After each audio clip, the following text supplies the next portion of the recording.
Land Control Bill, National Assembly Bill number 39 of 2023, second reading. Question to be put. Honorable members, I now put the question that the Land Control Bill, National Assembly Bill number 39 of 2023 be read a second time. Will as many as of that opinion say aye? Aye. Will as many as of the contrary opinion say nay? The ayes have it. A bill for an act of parliament to regulate certain transactions in land and for connected purposes. Order number 7, questions and statements.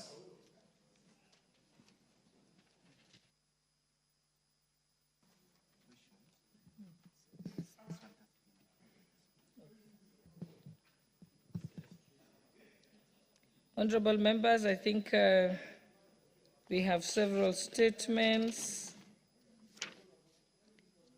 A statement to be being requested.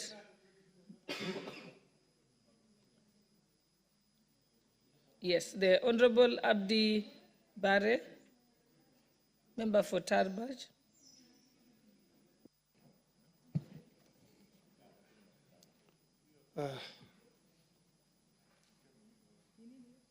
Honorable Speaker, pursuant to standing orders, order number 44-2C, I rise to request for a statement from the chairperson of the Departmental Committee on Administration and Internal Security regarding the security situation in Shebtakuro area of Tarbaj constituency. Honorable Speaker, on 15 September 2024, an incident of insecurity occurred along Wajir Mandera Road in Shebtakuro area between Kutulo sub-county and Wargadud location. 2 lorries, a Mitsubishi Fuso of registration number KCR 887U and an Isuzu FVR 90 of registration number KDP 723S being driven from Mandera to Wajir were ambushed by unidentified individuals. The attackers set both vehicles ablaze, leaving them completely destroyed, but the drivers managed to escape unscathed. The motive of the heinous act remains unknown, causing fear and anxiety among the locals on the state of security in the area. Honorable Speaker, it is against this background that I request for a statement from the chairperson of the Departmental Committee on Administration and Internal Security on the following. 1, a report on the status of investigation into the incident, including whether any arrests have been made since the incident was reported to Kutulo Police Station under OB number 09/15/09/2024. 2, the measures put in place by security agencies to ensure that the Wajir Mandera Road project, which is part of the Horn of Africa Gateway Development Project that is currently ongoing, is not disrupted by further incidents of insecurity. And 3, the long-term strategies in place to address and permanently resolve the persistent issues of insecurity in Tarbaj constituency and the entire region of Kenya. I thank you, Honorable Speaker. I've exercised my discretion to allow the Honorable Member for Lafi to say something.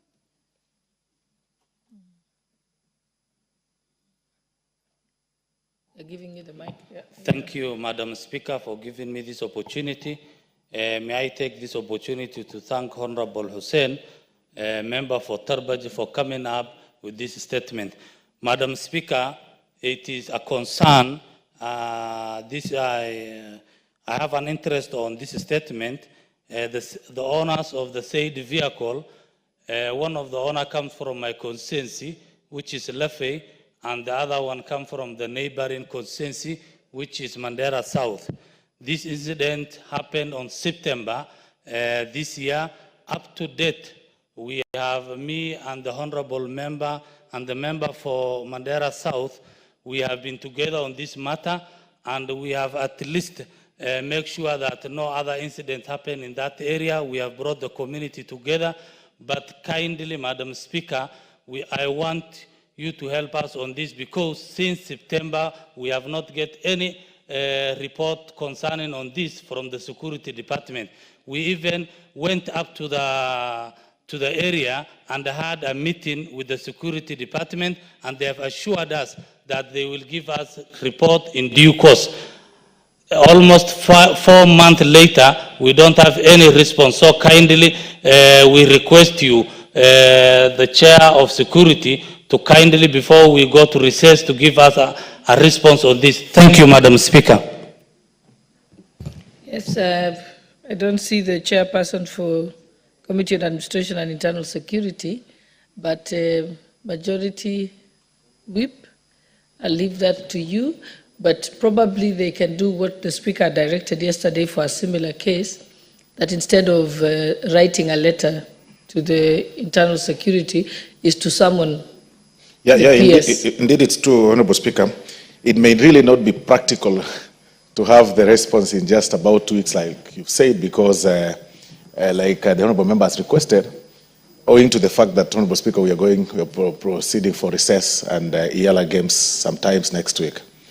But the earliest possible, of course, when we assume, he'll be able to respond appropriately or even have the... No, I'm directing that the relevant committee summons the PS to appear before them, which can be done in the course of next week, so that you're able to dispense with it before recess, so that we don't use the usual format of sending the letter and then waiting for a response. Because I think it will be too long if we wait until February. Thank you. Next statement. The member Mashua Waithaka, member for Kiambu. Thank you, Madam Speaker. I stand up to request for a statement regarding the status of internet conductivity in ICT hubs within Kiambu Town constituency. Honorable Speaker, pursuant to the provisions of Standing Order 44-2C, I wish to request for a statement from the chairperson of the Departmental Committee on Communication, Information and Innovation regarding the status of internet connectivity in ICT hubs within Kiambu constituency. Honorable Speaker, in June 2022, the Ministry of Information, Communication and the Digital Economy initiated a partnership with the Kiambu Town Constituency National Government Constituency Development Fund, NGCDF, Office to enhance digital connectivity in 4 youth centers. The partnership aimed to establish fully equipped ICT hubs at Ndumberi Youth Center, Tinganga Youth Center, Kihingo Youth Center, and Geshosho Youth Center, in conjunction with Telecom Kenya. In furtherance of this initiative, on 14th June 2022, the Kiambu Constituency NGCDF office remitted payments of shillings 1,169,257 to Telecom for each of the 4 centers, amounting to a total of 4,677,028 shillings. Honorable Speaker, despite these payments and the critical nature of this project for the youth employment and digital inclusion, Telecom Kenya has neither installed the internet services nor provided any explanation for the delay. The constituency office has made multiple follow-up attempts, including formal communication through letters reference KBU/constituency/04/22024 and KBU/CONST/052/2024 dated 5th September and 23rd October 2024 respectively. However, these efforts have borne no fruit as there has been no communication from Telecom Kenya. Honorable Speaker, it's against this background that I request a statement from the chairperson of the Departmental Committee on Communication, Information and Innovation on 1. Report on the status of the implementation of the project by the Ministry, including reasons for failure by Telecom Kenya to install internet services in the 4 youth centers despite receiving full payments of 4,677,028 shillings. 2. Specific plans and implementation timeline for the installation of internet services in all 4 youth centers. And 3. framework for monitoring and ensuring timely implementation of digital infrastructure projects that support the commitment of the government to create an employment for the youth through digital information, including measures to hold service providers accountable for project implementation delays. Honorable Speaker, we really need this to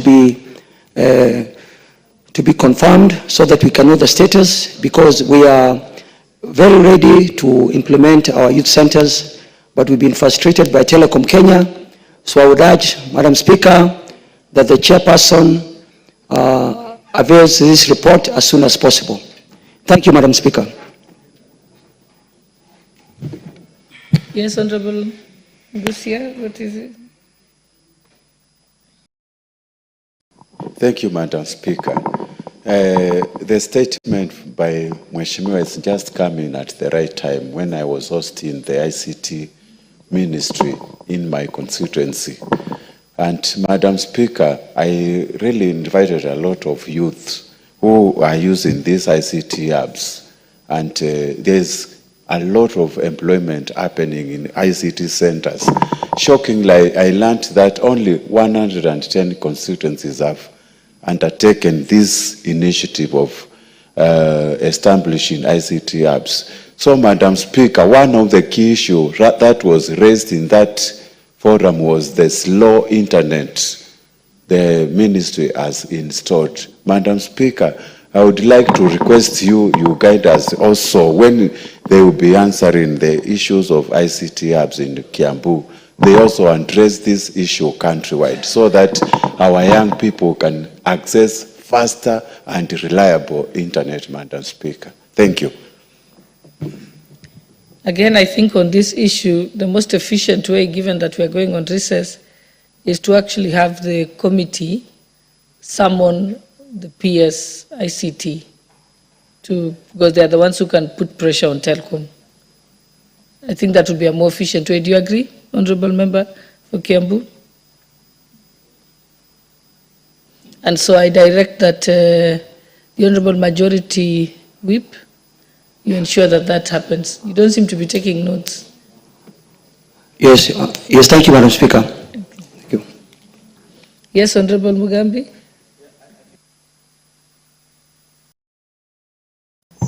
I think that motion is very important, but I think where we have reached at what His Excellency has been talking about, I think the ministry is letting the President down, because this is one of the flagship projects of His Excellency the President.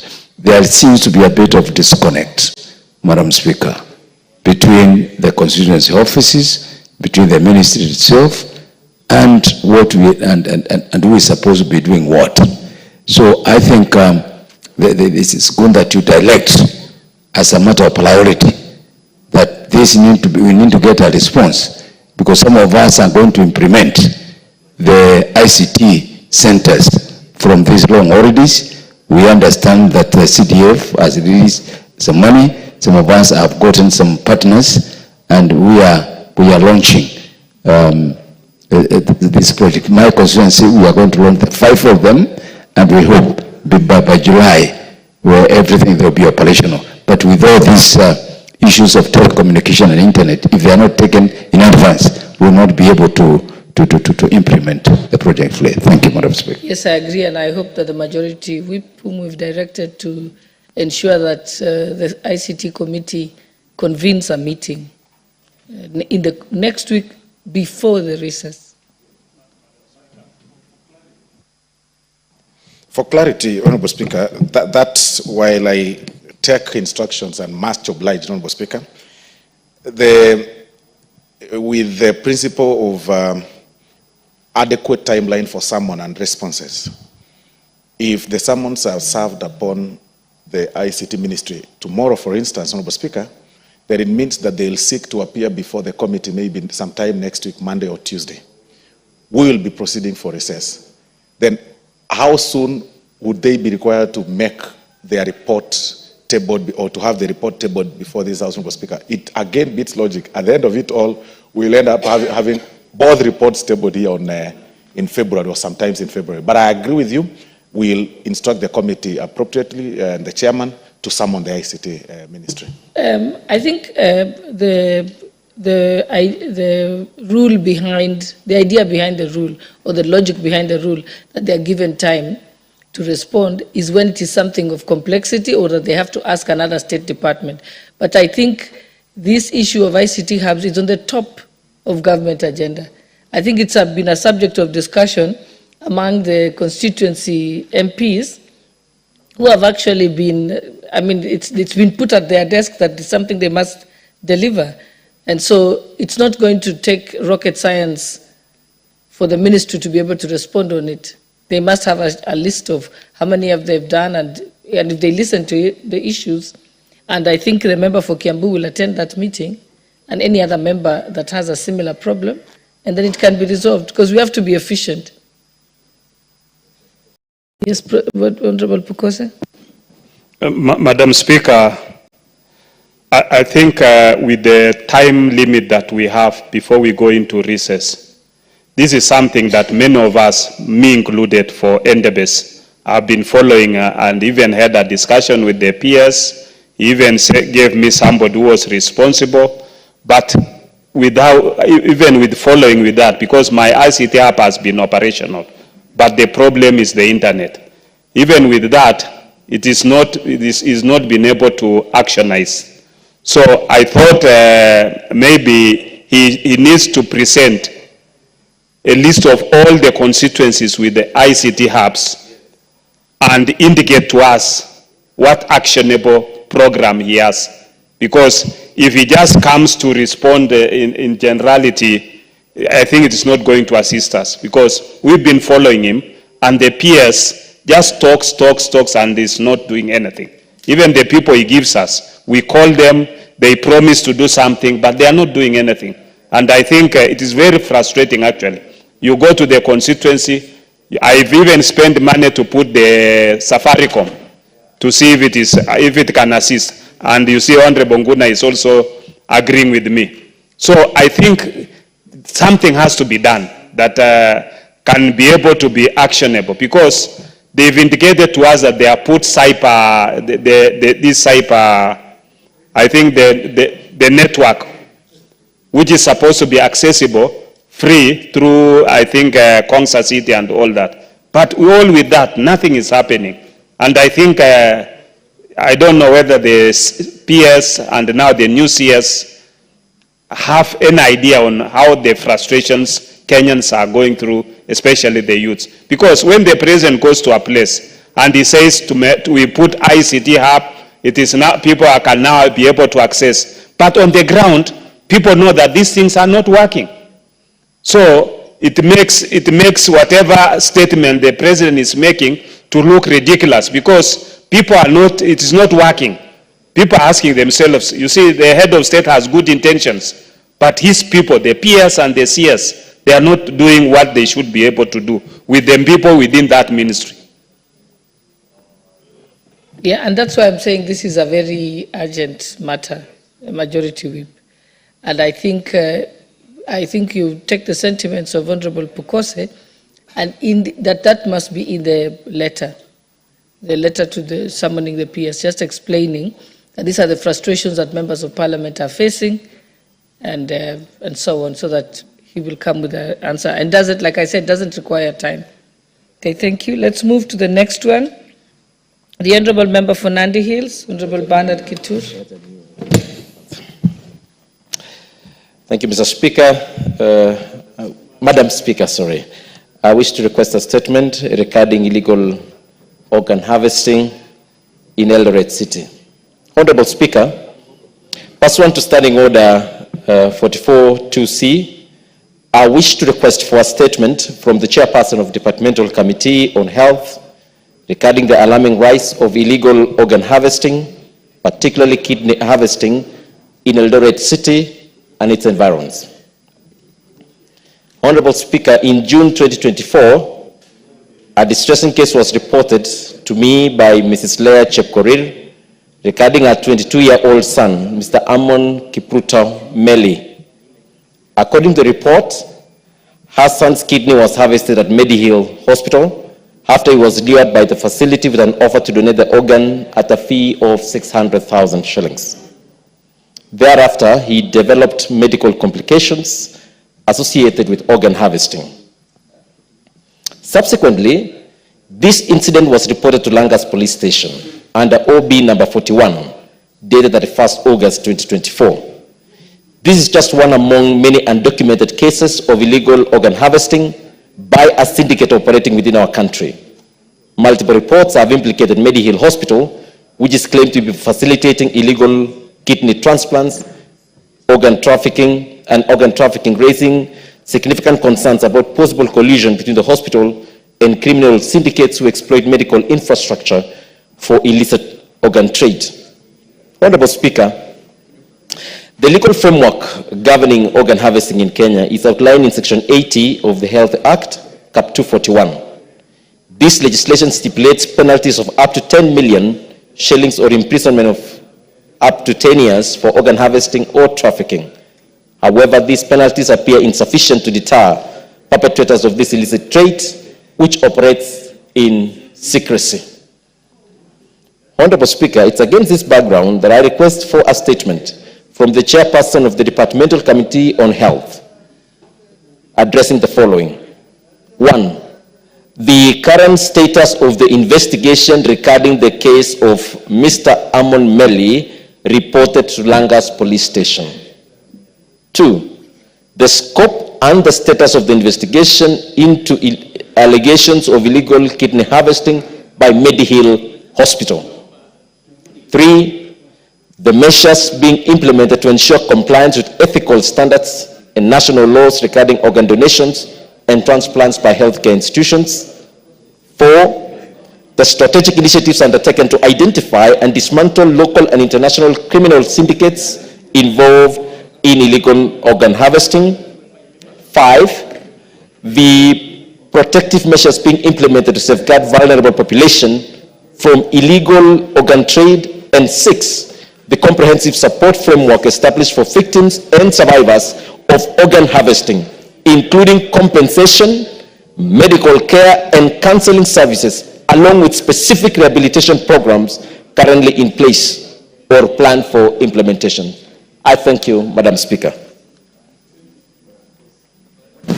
Member for the chairperson for health, I think, in fact, this is not an issue that you'll ask the Ministry of Health. It's actually an issue with the DCI or the IG. Because I know that I personally also took a family to report a similar incident at Langas Police Station less than 3 weeks ago. And the OCS confirmed that they've been investigating it for several years. So I think it's an issue that you must talk to the criminal investigators, because it's been going on for quite, the investigations have been 3 years. So I think you'll direct it actually, summon the IG, because the investigations is the issue. Thank you, Madam Speaker, for adding into that. And it's a very weighty matter, Madam Speaker, that the committee will have to do investigation, and we'll also look at the law, because there is a lacuna in terms of the law in as far as organ transplant is concerned. The bill for by the National Tissue Transplant came to this House, and initially it had issues and it was withdrawn. Currently we have a bill which is in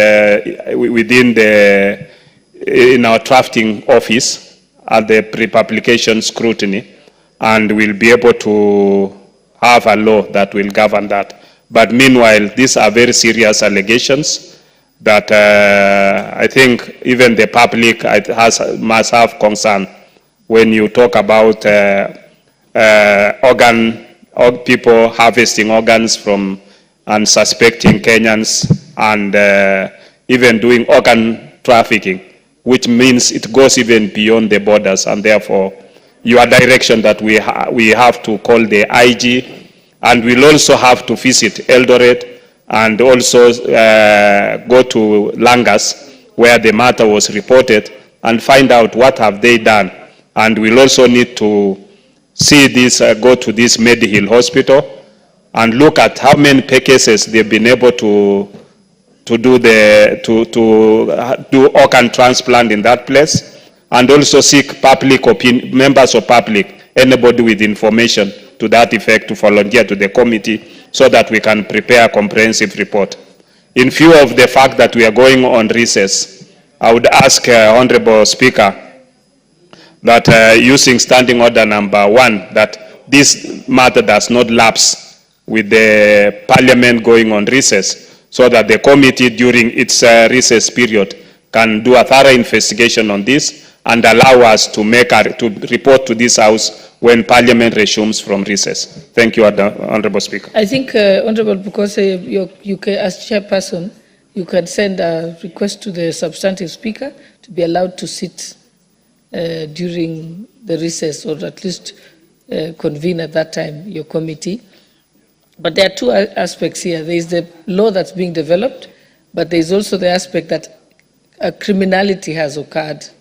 Offenses have occurred as we speak now, which is the illegal organ harvesting. So you look at it. I know that Honorable Nyikal and Honorable Nyamai wanted to weigh in on this. Allow Honorable Nyamai, then you, Honorable Nyikal. Thank you very much, Honorable Speaker. I would like to support this statement by the young Member of Parliament who is very active in this House, and to agree with you, Madam Speaker, that this is not only a health matter, it is a criminal issue. And I am sure that the Honorable Dr. Pokose is equal to the challenge. This is not only happening in Kenya, it is happening in the whole of Africa. Initially, it was about poverty, but now it is about people lengthening their lives by acquiring organs of younger people and believing that when they have these organs of younger people, they can live longer. So I believe that it's a complicated matter that the committee needs not only to be assisted by experts in the Ministry of Health, but to make sure that they go also to the Ministry of Interior, where they weigh on this matter beyond health, because it's not only health. It's about poverty, it's about people's health, it's about people lengthening their lives, it's about crime. So it's a matter that is complicated, but I believe that the Honorable Pokose can deal with this matter. Thank you for giving me a chance, Madam. Honorable Nyikal. Thank you, Madam Speaker. This is an extremely important matter before us, and I applaud the Honorable Member for raising it. And I want to support what the chair of our committee actually indicated. It is actually a criminal matter. It is a professional matter. And therefore, we need to look at it. We'll not only look at